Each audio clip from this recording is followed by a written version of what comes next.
ಹರಿದಾಸ್ ಭಟ್ ಒಂದಿಷ್ಟು ವಿವರಣೆಯನ್ನು ಕೊಟ್ಟರು. ಅಯೋಧ್ಯೆ, ಮಥುರಾಮಾಯ, ಕಾಶಿ, ಕಂಚಿ, ಆವಂತಿಕ ಮತ್ತು ದ್ವಾರಕ ಸಪ್ತ ಪುಣ್ಯ ನಗರಗಳು. ಈ ಪುಣ್ಯ ನಗರಗಳ ಪೈಕಿ ಮೊದಲನೆಯದ್ದು ಅಯೋಧ್ಯ.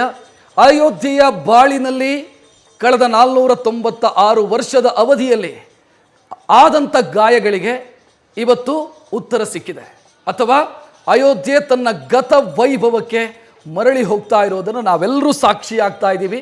ಮೋಸ್ಟ್ ಲಕ್ಕಿಯೆಸ್ಟ್ ಜನ್ರೇಷನ್ ನಮ್ಮದು ಆ ಲೆಕ್ಕದಲ್ಲಿ ನಾವು ನೋಡಬೇಕು ಅಂತಾದರೆ. ಯಾಕಂದರೆ ನನ್ನ ತಾತ ಮುತ್ತಾತರು ಕಾಯ್ತಾ ಇದ್ರು ಅಲ್ಲಿ ಮಂದಿರ ಆಗಬೇಕು ಅಂತ, ಮಂದಿರವನ್ನು ನೋಡಬೇಕು ಅಂತ ಕಾಯ್ತಾ ಇದ್ರು, ಕಣ್ಣು ಮುಚ್ಚಿದ್ರು ಅವರು. ನನಗೆ ಅವಕಾಶ ಸಿಕ್ಕಿದೆ. ನನಗೆ ಮಂದಿರವನ್ನು ನೋಡುವಂಥ, ಬಾಲರಾಮ ವಿರಾಜಮಾನವಾಗುವಂಥ ಆ ಘಟನೆಗೆ ಸಾಕ್ಷಿಯಾಗುವಂಥ ಅವಕಾಶ ಸಿಕ್ಕಿದೆ.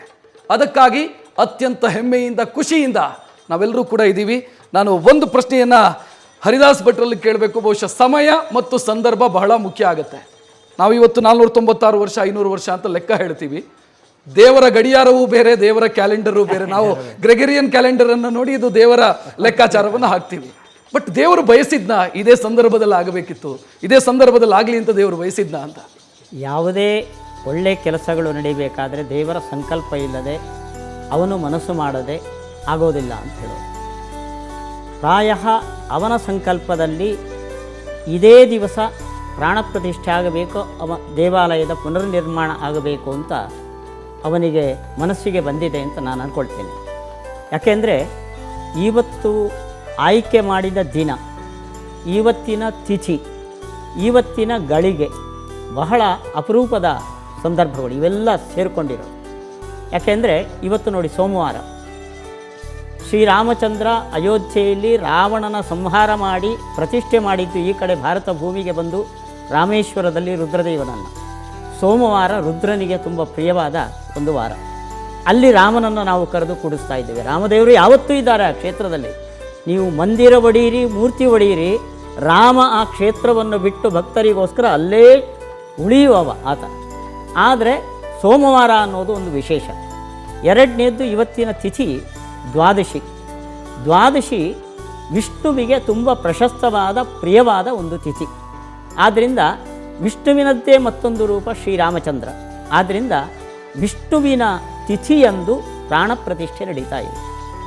ಇನ್ನೊಂದು ಇವತ್ತಿನ ಪ್ರತಿಷ್ಠೆಯ ಮುಹೂರ್ತ ಅಭಿಜಿನ್ ಮುಹೂರ್ತ ಅಂತ ನಾವು ಕರಿತೀವಿ. ಅಭಿಜಿನ್ ಮುಹೂರ್ತ ಅಂದರೆ ಸೂರ್ಯನ ಉದಯದಿಂದ ಸೂರ್ಯನ ಅಸ್ತದವರೆಗೆ ದಿನದ ಮಾನವನ್ನು 16 ಭಾಗ ಮಾಡಿ ಅದರ ಮಧ್ಯದ ಭಾಗವನ್ನು ಅಭಿಜಿನ್ ಮುಹೂರ್ತ ಅಂತ ನಾವು ಕರಿತೀವಿ. ಹಾಗೆ ಒಂದು ದಿನದ ಸೂರ್ಯೋದಯದ ಮಧ್ಯಕಾಲದಲ್ಲಿ ಶ್ರೀರಾಮಚಂದ್ರನ ಪ್ರತಿಷ್ಠೆ ನಡೀತಾ ಇದೆ. ಇದು ನೋಡಿ ದೈವ ಸಂಕಲ್ಪ.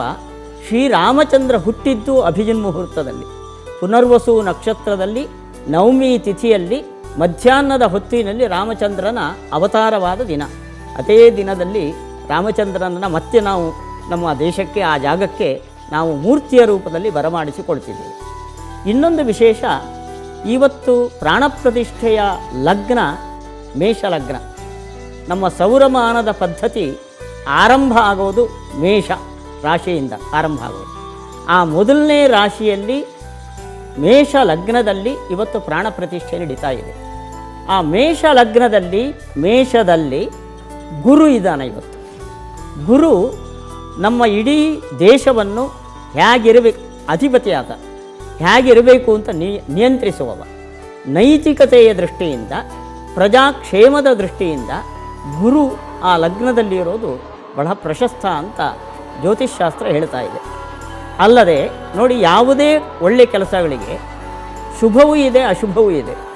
ಅಶುಭ ಗ್ರಹಗಳು, ಅದರಲ್ಲಿ ಮುಖ್ಯನಾದವ ಶನಿ. ಆತ ಇವತ್ತು ತನ್ನ ಮನೆಯಲ್ಲಿದ್ದಾನೆ, ಸ್ವಸ್ಥವಾಗಿ ಮನೆಯಲ್ಲಿ ಕೂತಿದ್ದಾನೆ. ಅಲ್ಲಿಗೆ ಈ ಲಗ್ನಕ್ಕೆ ಶನಿಯ ದೃಷ್ಟಿ ಇಲ್ಲ, ಅಂದರೆ ಯಾವುದೇ ತೊಂದರೆಗಳು ಬರುವಂಥ ಸಂದರ್ಭ ಇಲ್ಲ. ಎರಡನೇದ್ದು ಮೇಷ ವೃಷಭ ಲಗ್ನ. ಮೇಷ ವೃಷಭದಲ್ಲಿ ಚಂದ್ರ ಇದ್ದಾನೆ. ಚಂದ್ರ ಯಾವತ್ತೂ ಕೂಡ ರಾಜರಿಗೆ ನಿಯಾಮಕನಾದ, ಅವರ ಮನಃಪ್ರೇರಕನಾದ ಒಬ್ಬ ವ್ಯಕ್ತಿ. ಆದ್ದರಿಂದ ನಮ್ಮ ಪ್ರಜಾಸತ್ತೆ, ನಾವೆಲ್ಲ ಪ್ರಜಾರಾಜ್ಯದಲ್ಲಿ ನಾವೇ ಪ್ರಭುಗಳು. ಆದರೆ ಒಬ್ಬನನ್ನು ಚುನಾಯಿಸಿ ಮೇಲ್ಗಡೆ ನಿಂತಿರ್ತೀವಿ.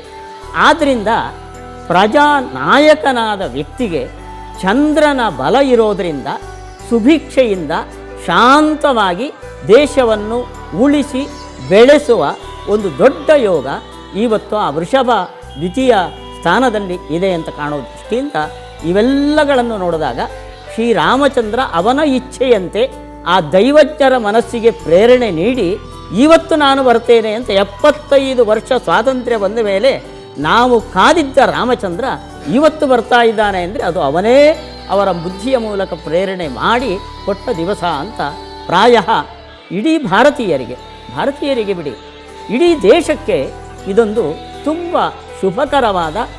ಇಲ್ಲಿ ಇವತ್ತು ನಾವು ನೋಡ್ತೇವೆ ಸಮಕಾಲದಲ್ಲಿ ಅಲ್ಲಲ್ಲಿ ಯುದ್ಧದ ವಾತಾವರಣಗಳಿವೆ.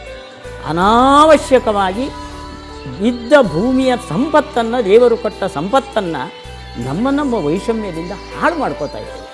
ಪ್ರಾಯ ರಾಮನ ಪ್ರತಿಷ್ಠೆ ಈ ಸುಮುಹೂರ್ತದಲ್ಲಾದ್ದರಿಂದ ಇಡೀ ಕೇವಲ ನಮ್ಮ ಭಾರತ ಭೂಮಿಗೆ ಅಲ್ಲ, ಇಡೀ ನಮ್ಮ ಜಗತ್ತಿಗೆ ಒಂದು ಒಳ್ಳೆ ಮನೋಭಾವ ಬಂದು ಚಂದ್ರ ಆ ಮನೋನಿಯಾಮಕಾತ ಮನೋಭಾವವನ್ನು ಕೊಟ್ಟು ಈ ಯುದ್ಧದಂಥ ವಿಷಮ ವಾತಾವರಣವನ್ನು ಕಡಿಮೆ ಮಾಡಿ ನಮ್ಮ ಭೂಮಿಗೆ ಸಮೃದ್ಧಿಯನ್ನು ಕೊಡುವಂಥ ಒಂದು ಸಂದರ್ಭ ಇದೆ ಅಂತ ರಾಮದೇವರು ಈ ಮುಹೂರ್ತದಲ್ಲಿ ಬಂದು ಪ್ರತಿಷ್ಠಾಪನೆಗೊಂಡು ಸೂಚಿಸ್ತಾ ಇದ್ದಾರೆ. ಅವರ ಆಶೀರ್ವಾದ ಹಾಗೆ ಇರಲಿ ಅಂತ ನಾವೆಲ್ಲ ರಾಮದೇವರಿಗೆ, ಅವನ ಅಂತರಂಗ ಭಕ್ತ ಹನುಮಂತ, ಅವನು ಬುದ್ಧಿರ್ಬಲಂ ಯಶೋ ಧೈರ್ಯಂ ಇದನ್ನೆಲ್ಲ ಕೊಡುವವ, ಅವನನ್ನು ನಾವು ಈ ಸಂದರ್ಭದಲ್ಲಿ ಪ್ರಾರ್ಥಿಸಿದರೆ ಖಂಡಿತ ರಾಮದೇವರು ಭಕ್ತರ ಪ್ರಾರ್ಥನೆಯನ್ನು ಈಡೇರಿಸಿಕೊಡ್ತಾನೆ ಅಂತ ನಾವು ಅಂದ್ಕೊಳ್ಬೋದು. ಒಟ್ಟಿನಲ್ಲಿ ಸುಮೂರ್ತೆ ಸಾವಧಾನೆ ಅಂತ ಇನ್ನು ಕೆಲವೇ ನಿಮಿಷದಲ್ಲಿ ಸಾವಧಾನವಾಗಿ ನಾವು ನೋಡಬಹುದು. ನ್ಯೂಸ್ ಫಸ್ಟ್ ನಿರ್ಭೀತಿಯಿಂದ ನಿಮ್ಮ ಪರವಾಗಿ.